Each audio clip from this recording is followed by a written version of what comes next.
Boa noite, todo mundo. Bem-vindos à nossa primeira videoconferência para a ética profissional. Eu fiz uma confusão hoje de manhã. Eu achei que vocês só iam ter essa atividade, por isso que eu marquei inicialmente para as 9 horas, depois tive que remarcar para as 8h30. Então, a partir de agora, nosso horário de ética vai ser de 8h30 para frente. Tá? Terça-feira que vem a gente já começa as atividades normais. Eu queria hoje praticamente me apresentar o ambiente onde eu faço essas apresentações para vocês, dizer boas-vindas, tirar algumas dúvidas e comentar também algumas respostas que vocês colocaram lá no questionário que eu passei. Ok?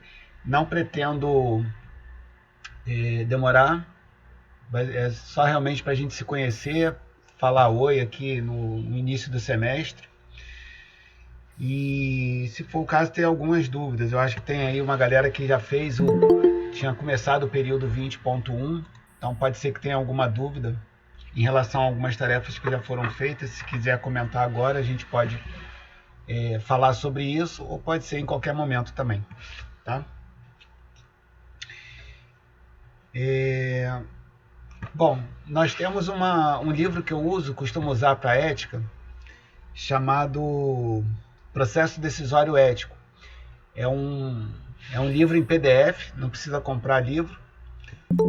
É um livro em PDF que ele é grátis no site do Conselho, mas eu já tenho esse PDF e mando para vocês. Então lá tem 6 capítulos mais a introdução. Eu costumo fazer as aulas de ética na minha disciplina com base nesse livro. E aí normalmente, num período normal, como ia ser o 20.1, eu falo do introdutório, mais os capítulos 1, 2 e 3 para fazer P1. Depois, os capítulos 4, 5 e 6 para P2.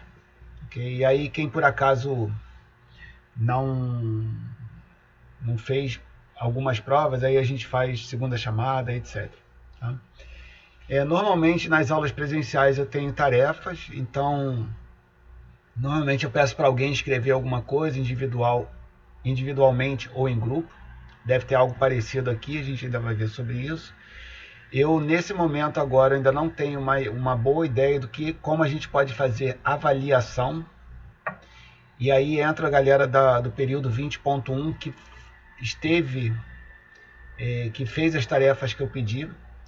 E aí isso tudo foi contabilizado. Então quem cumpriu tudo que tinha para cumprir, por exemplo, e não quiser participar mais de qualquer atividade, vai ter uma nota sugerida por mim. Se a nota agradar, ok. Se não, fica aí mais pegando uma coisinha ou outra para complementar. Tá? Então, vou fazer essa proposta de nota qualquer hora e vamos seguindo. Então a gente deve ter, devo manter isso. Para P1 a gente vai fazer a introdução e capítulos 1 ao 3 desse livro, que provavelmente vão ser através dessas exposições aqui. Eu estava falando na turma de finanças pessoais ainda agora. Eu pretendo fazer exposições de no máximo meia hora, 40 minutos, tá? Do que eu poderia considerar como matéria, para não cansar muito. Então eu vou tentar fazer coisas bem resumidas, bem objetivas. E quem por acaso quiser discutir o assunto e tudo, a gente deixa para o final da aula. E aí a matéria mesmo eu vou tentar concentrar nessa primeira meia hora, 20 minutos, 40, alguma coisa assim. Vou continuar o contato por e-mail para a gente trocar informação, fazer tarefas, etc. Tá bom? Então deve ser isso, vou manter introdução mais capítulo 1 ao 3 e depois capítulos 4 ao 6, e ainda vamos combinar a prova, como é que vai ser, que eu não sei. Tá? Esse PDF eu devo mandar a qualquer hora. Vou ver se eu mando agora, assim que acabar a aula, eu vou anotar aqui e vou mandar o PDF para vocês.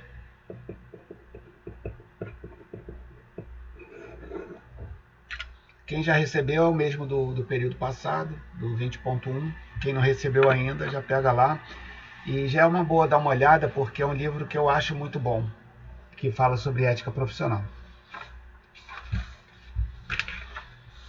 Antes de eu começar a falar aqui as coisas que eu preparei, alguém tem alguma pergunta?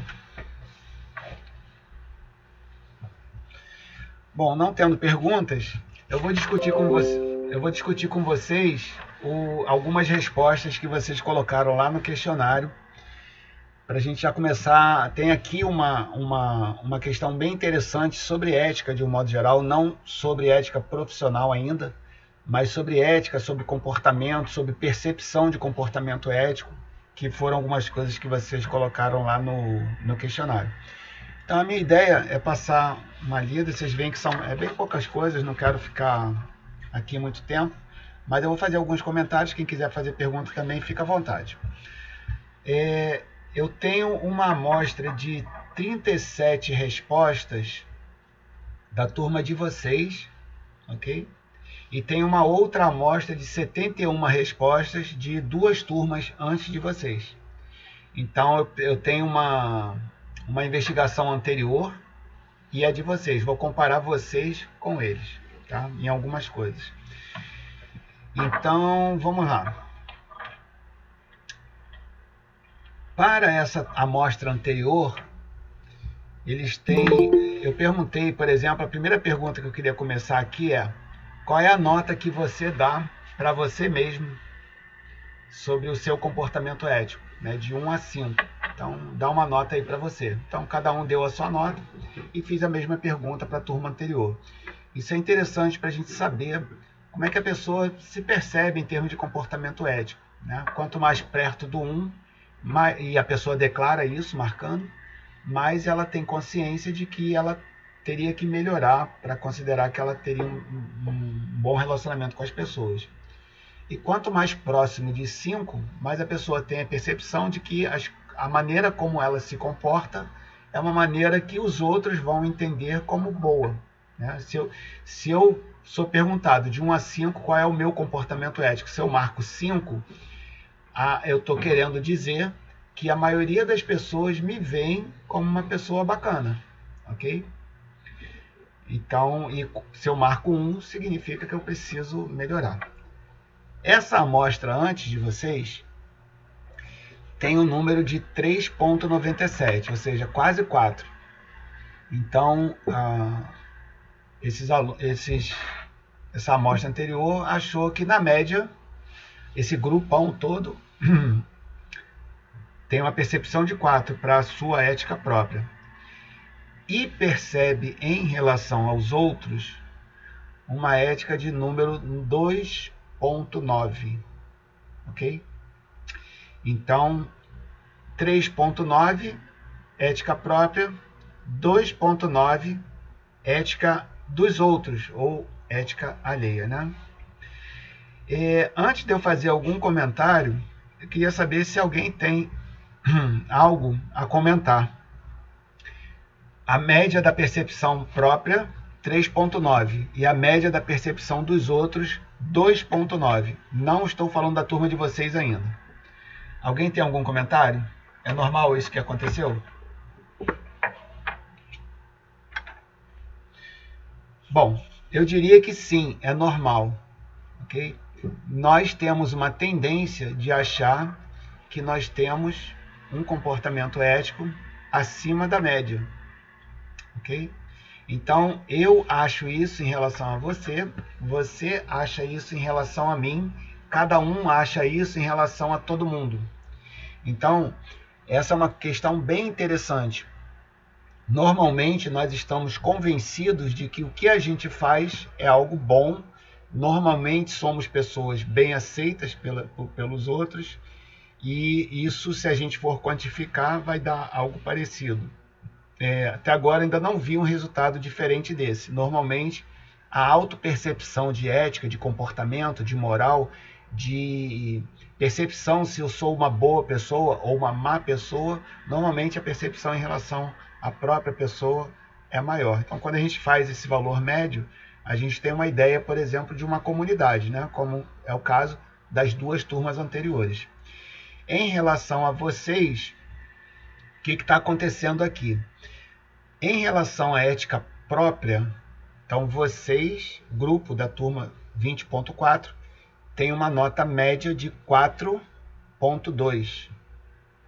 Então, a turma de vocês, em relação às duas turmas anteriores, tem uma percepção de comportamento ético em relação a vocês mesmos de 4.2.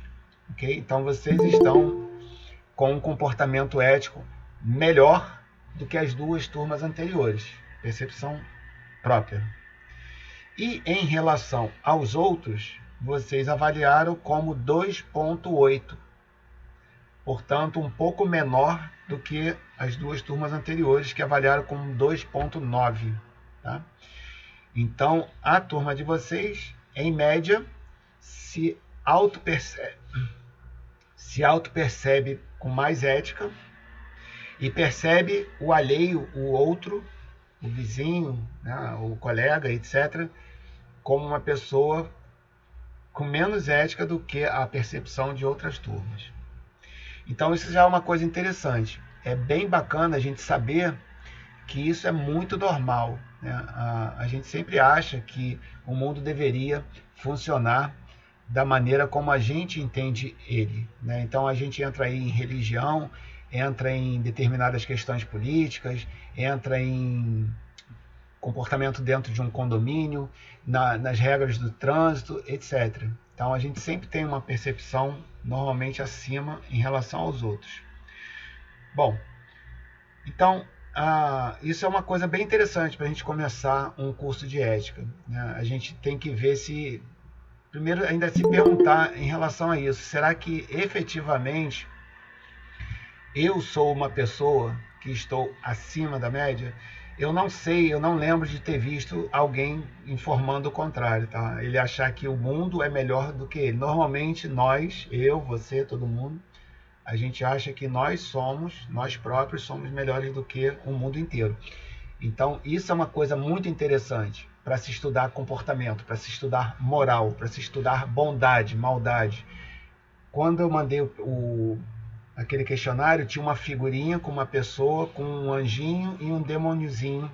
Não li as respostas ainda, porque não tinha como tabular para falar aqui hoje, mas em termos de estudos sobre ética, né, aquilo é uma questão muito interessante. Seria uma pessoa recebendo constantemente influência de coisas boas ou recomendáveis, ou coisas ruins e não muito recomendáveis. Então, algo bem interessante para a gente ter ideias sobre ética, de um modo geral, ainda não vamos falar de ética profissional, é de que a gente acorda de manhã, abrimos os olhos, a partir daquele momento até o momento de dormir, o nosso dia inteiro, nós temos desvios éticos de comportamento o tempo inteiro. Tá? Então, é muito improvável que uma pessoa tenha desenvolvimento moral tal que ela, desde o início do dia até o final do dia dela, faça só coisas boas, tenha só pensamentos bons, faça só boas ações, né? Então a gente tem que entender esse nosso lado obscuro, não muito recomendável, que de certa forma as pessoas reprovam. Então nós temos isso dentro da gente e cabe a nós decidir em cada situação, né? Descendo no elevador, dirigindo no carro, andando no BRT, andando no metrô, passeando andando no meio do centro da cidade, descansando no hotel, etc. O tempo inteiro a gente vai estar nessas, digamos, encruzilhadas, nessas bifurcações da vida, onde eu tenho que tomar decisões para saber se eu olho para aquela pessoa, se eu não olho, se eu olho com mais maldade, ou com menos maldade, ou com mais bondade, ou com menos bondade, se eu pratico uma determinada ação boa ou não, se eu prejudico ou não determinada pessoa, e por aí vai. O tempo inteiro, aquelas duas figuras do bem e do mal, o tempo inteiro estão nos bombardeando durante o dia, durante a vida inteira. Então, existe uma percepção pelos estudiosos que isso é comum, isso está em mim, em você, em todo mundo, ok? Então é bem interessante a gente estudar e lembrar, inclusive, do título do livro, que eu vou passar para vocês. Processo decisório ético. A ética, em teoria, ela não tem muito a ver com o ato em si. Fulano morreu porque eu matei ele. Então, o ato de matar alguém, seja por que motivo, o fato do assassinato em si não é uma questão da ética, não é um fenômeno ético para ser observado e analisado e estudado. O que os teóricos em ética vão querer entender é por que raios eu tive vontade, já é uma questão, né? Por que raios eu tive vontade de matar? Por que eu me organizei para isso, né? Tenho uma arma, vou enforcar essa pessoa, vou jogá-la de cima do prédio, vou empurrá-la para o carro atropelar, etc.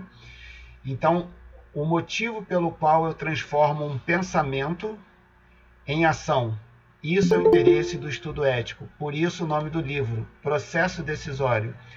E aí se estuda, por exemplo, como que algo que nasce dentro da gente, tá? Seja em termos de emoção, seja em termos de razão, como é que isso vira uma ação ou deixa de virar, né? Então, eu estava andando na rua, alguém me empurrou de maneira duvidosa, eu caí no chão, me machuquei. Reajo ou não a isso? Vou lá e brigo com a pessoa, bato nela, etc. Né? Então, como é que eu vou lidar com essas questões? Né? Perdi o emprego e tenho a oportunidade de fazer um desvio dentro da empresa de dinheiro. Né? Já não vou estar lá amanhã. Faço ou não faço? Tenho necessidades em casa? Quer dizer, algumas pessoas dentro da minha casa vão deixar de comer se eu perder o emprego? Isso é uma variável importante para uma questão dessa, onde alguém perde o emprego e pode causar um desfalque logo em seguida. Então, se eu vou ou não fazer quando uma determinada chance aparece, o que eu paro para pensar, o que eu tenho de, digamos, valores dentro de mim, com os quais eu entro em contato antes de tomar algum tipo de ação. Então, essa questão que vem de dentro, encontra algumas variáveis e se torna ou não uma ação, é isso que interfere, que é estudado por questões éticas. Então, de início, a gente vai tratar de algumas questões que eu venho estudando com relação à ética de um modo geral, e aí tem itens que a gente vai estudar moral, por exemplo, saber a diferença entre moral e ética, tá? Coisas desse tipo. E, aos poucos, o livro vai nos levando para um assunto chamado ética profissional. Nesse caso, é um livro específico para contadores. Então, a gente vai tentar imaginar a parte teórica que tem no livro aplicada à nossa profissão. E por que ética é importante para todas as profissões, mas para a nossa também tem uma questão muito bacana. A gente lida com dinheiro, a gente lida com riquezas das pessoas, né? Eu, por exemplo, eu tenho atendimento voluntário, que eu atendo pessoas com relação a finanças pessoais. Então, eu sei informação sobre renda, idade, grana guardada, onde está investido, o que a pessoa pensa em fazer, sobre várias pessoas. Então, eu preciso ter um comportamento ético muito exemplar para ter um tipo de trabalho desse, onde eu tenho contato com várias pessoas e todos sabem que eu sou professor universitário e que eu falo sobre esses dados em sala de aula. Então, eu não posso jamais pegar a ficha de uma pessoa e falar, essa aqui é a ficha do fulano, e dar o nome dessa pessoa e colocar o caso dela assim para a gente estudar. Eu preciso ter uma descrição muito evidente para lidar com esse tipo de coisa. Divulgar, por exemplo, só informação agregada, né? Então, média de idade, por exemplo, eu sei que na idade de 55 anos, dessas pessoas que eu estudo, é onde elas têm mais dívida e é onde também elas têm mais renda. E é onde elas têm também maior valor de bens e direitos. Então, é um tipo de maneira de falar sobre esse atendimento, só que não envolve identificação, e aí não tem problema. Então, nós temos essa profissão, nós abraçamos a contabilidade vai estar o tempo inteiro lidando com dinheiro, com riqueza, com enriquecimento da entidade para a qual a gente presta o trabalho. Então, existem muitas questões éticas relacionadas a isso. Ultimamente, na mídia, tanto no Brasil como no exterior, questões relacionadas à ética, moral, funcionários públicos que têm responsabilidade sobre muitas pessoas, isso vem sendo muito divulgado pela mídia especializada ou científica. Então, questões éticas têm sido muito divulgadas e têm sido sugeridas em órgãos como a ONU, por exemplo, para fazer o que a gente está fazendo, estudar durante a nossa graduação questões de ética e questões sobre ética.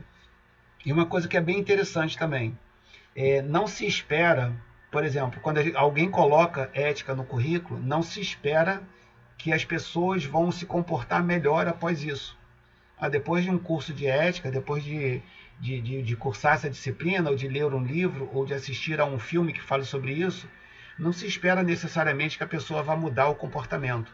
Okay? O que se quer é que a pessoa tenha exposição a essas coisas todas e, a partir daí, aproveite a oportunidade para pensar sobre o assunto.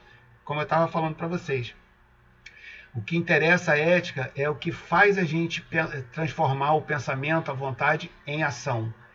Então, a ideia é despertar essa questão. Como é que eu vou agir a partir de agora? Pode ser que eu melhore e pode ser que eu piore. Mas, pelo que a gente viu aqui, o que vai acontecer? É sempre, ou provavelmente vai ser sempre assim, por mais que a gente melhore o nosso comportamento individualmente, a percepção de outros em relação a nós vai ser sempre essa. Né? A gente vai estar sempre um degrau abaixo, em termos de ética, em termos de moral, de comportamento, por quem nos está observando. Então, isso é muito comum no mundo inteiro. Tá? Então, por isso que eu começo com esse questionário, para a gente ver que é o mundo onde a gente está vivendo. Tá? E aí, eu detalhei um pouquinho com relação a alguns bairros, para a gente saber onde a gente mora. Por exemplo, geograficamente, será que tem diferença? Pessoas que moram no centro da cidade, pessoas que moram na Zona Sul, pessoas que moram fora do Rio de Janeiro, pessoas que moram na Zona Oeste, que é o meu caso, eu moro no Recreio. Será que essas pessoas, em relação a onde elas moram, elas têm percepção sobre ética diferente? Vamos ver. Na turma passada, nós temos aqui centro, zona norte, zona sul, zona oeste e fora do Rio. Tá?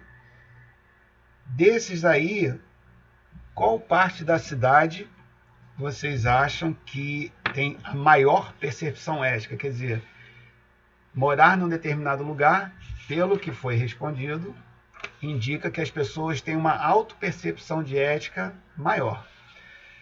Alguém tem alguma sugestão? Centro, zona norte, zona sul, oeste ou fora do Rio?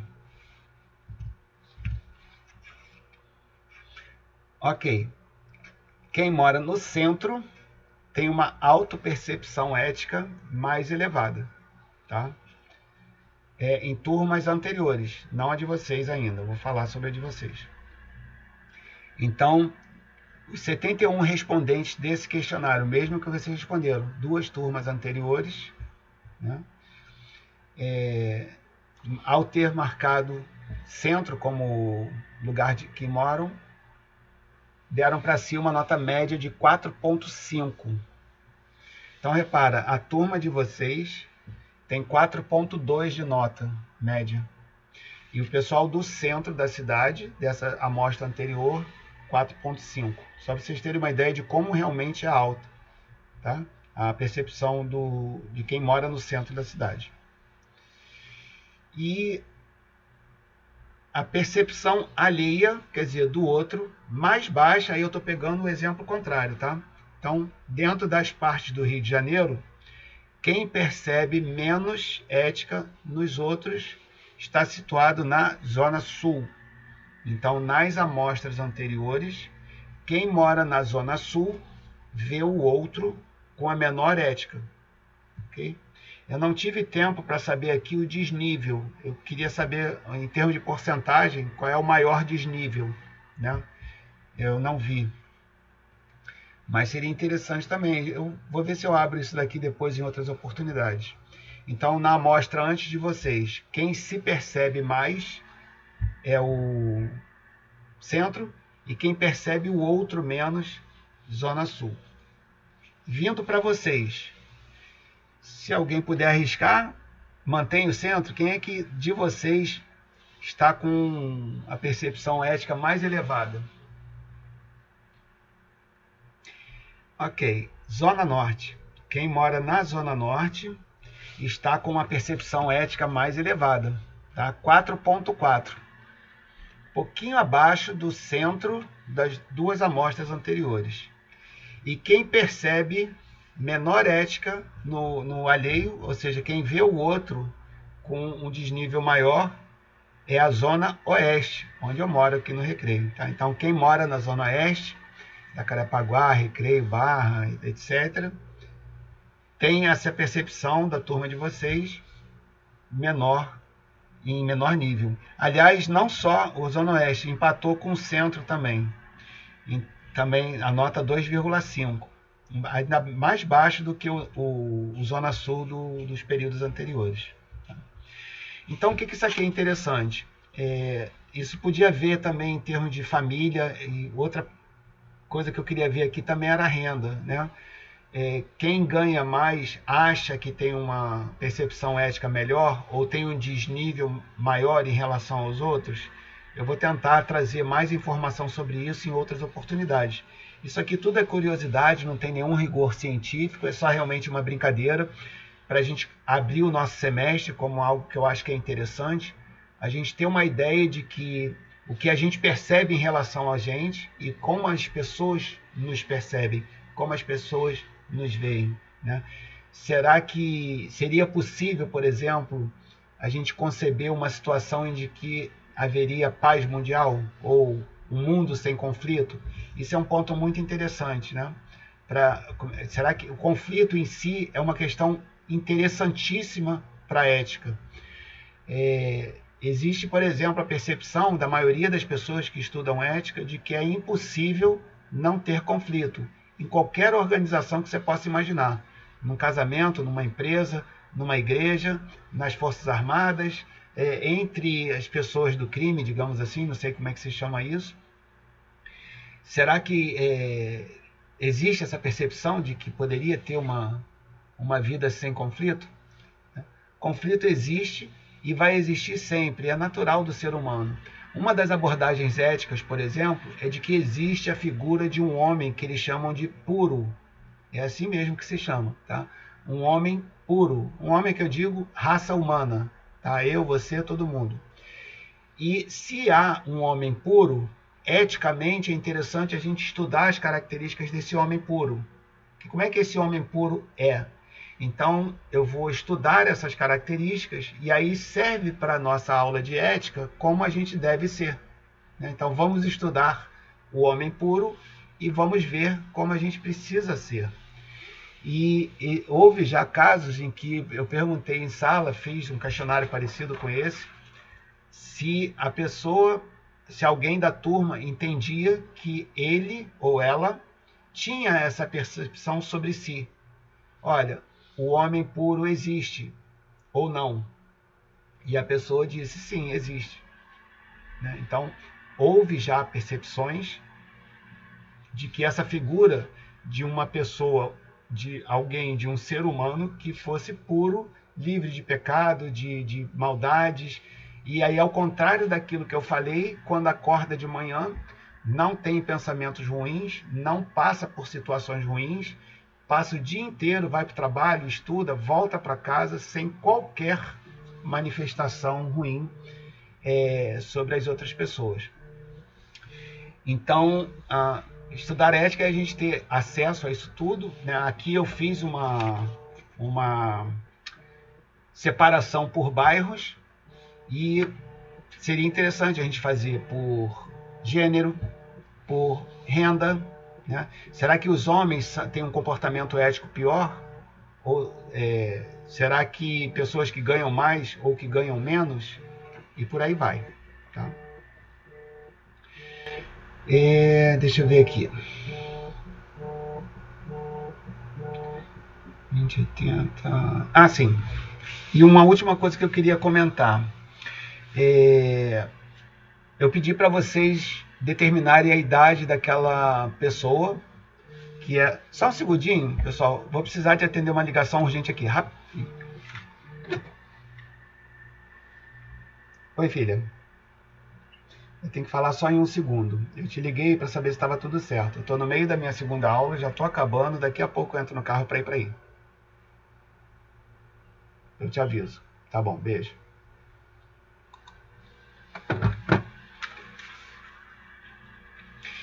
Então tinha uma figura. Ah, eu podia até colocar aqui agora. Eu não vou conseguir. Para alguns de nós que tem uma certa maneira de pensar na nossa cabeça, ver uma jovem de 20 anos de idade. Para outros de nós, ver uma senhora velha de 80 anos de idade. Né? Por isso que eu coloquei essas idades bem diferentes, 20 ou 80. Então, e é impressionante quando você vê a menina jovem, como é que é difícil você tentar ver a velha depois, e o contrário também. E aí o que aconteceu? Na turma anterior, a maior parte dos respondentes, ou seja, 52%, um pouco mais que a metade, viu uma jovem. Ok? E na turma de vocês, também a maioria viu a jovem, 46%. Na turma anterior, só 6% viram a senhora de 80 anos. E na turma de vocês foi 11%. E aí eu não saberia dizer agora, porque isso é uma questão psicológica, antropológica, alguma coisa assim. Se você vê preferencialmente a jovem ou preferencialmente a velha, isso indica uma maneira como você vê o mundo, uma maneira como você olha para outra pessoa. Né? E eu não sei, sinceramente, eu não vou lembrar o que tem por trás, mas é uma indicação disso. E também é interessante para a gente saber que uma determinada figura a gente vai ter várias interpretações. Em torno de 42%, 43% em ambas as amostras, né, de vocês e nas turmas anteriores, responderam que não tem condições de saber a idade daquela pessoa. Tá? Bom, então eu queria comentar essas questões. Foi só para a gente... Isso aqui, a participação, sim, está valendo. Tudo que a gente fizer vai valer tarefa, por isso que eu pedi para vocês colocarem o nome lá. Quem não fez, por acaso, procura fazer rapidamente, porque isso conta ponto para a gente, para a tarefa. Tá? Então eu queria basicamente me apresentar. Eu vou procurar fazer as exposições de aula, de matéria, em meia hora. Então se a gente começar às 8h30, como deu agora 9 horas, provavelmente eu vou já ter dado o recado que eu queria ter dado. Tá? Numa situação normal. Às vezes eu vou precisar de mais tempo e às vezes eu vou precisar de menos tempo.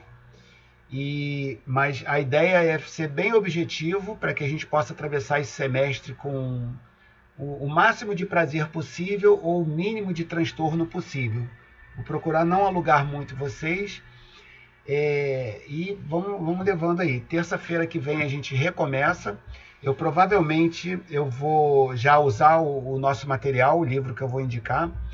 Provavelmente vou passar tarefas aqui. Então a gente vai discutir um determinado assunto. Provavelmente eu gosto de fazer isso, eu vou provocar alguma polêmica, vou tentar levar vocês a determinados raciocínios, vou tentar mostrar o outro lado de várias coisas, em função de alguma experiência que eu tenho. E normalmente eu vou terminar a nossa aula com algum pedido para vocês. E aí eu vou pedir para vocês terminarem a aula e escrever alguma coisa e mandar, tá? Isso vai ser a nossa tarefa.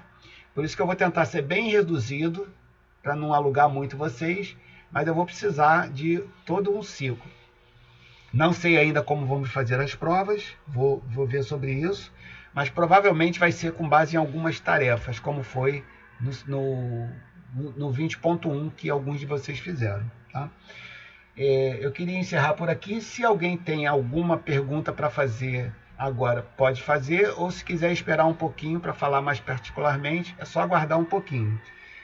Por mim está encerrado e encontro vocês de novo terça-feira que vem, 8h30 da noite.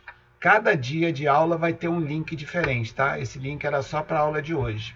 Então, terça que vem eu mando o link pelo e-mail e a gente está aqui de novo às 8h30. Se ninguém tem perguntas, eu agradeço a participação e vejo vocês na semana que vem, se Deus quiser. Estou às ordens pelo e-mail e a gente se vê.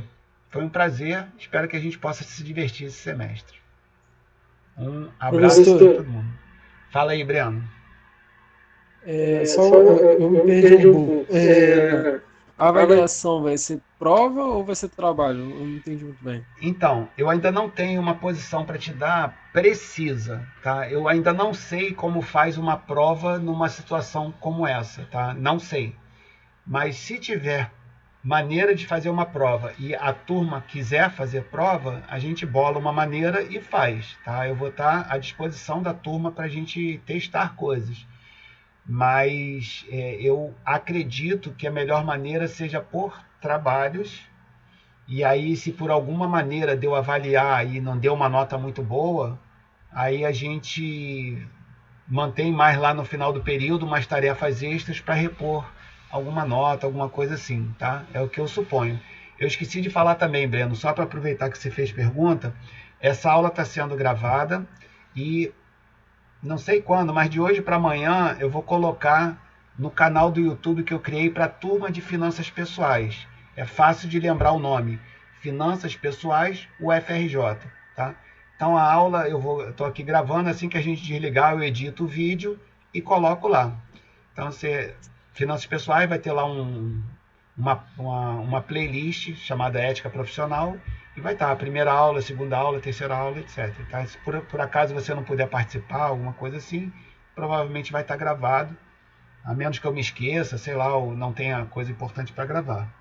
Tá? Então, Breno, vou estudar essa questão ainda, tá? Não tem uma definição não. Tá bom, obrigado, professor. Por nada, meu camarada. Sem mais perguntas? Se não temos perguntas, vejo vocês então terça-feira que vem, 8h30. Quem de vocês faz finanças pessoais, a gente decidiu lá que começa às 19 horas, terça-feira que vem, tá? Então, muito grato pela presença de vocês e até a nossa próxima aula, se Deus quiser. Beijo para todo mundo. Até mais. Valeu, professor. Boa noite. Boa noite.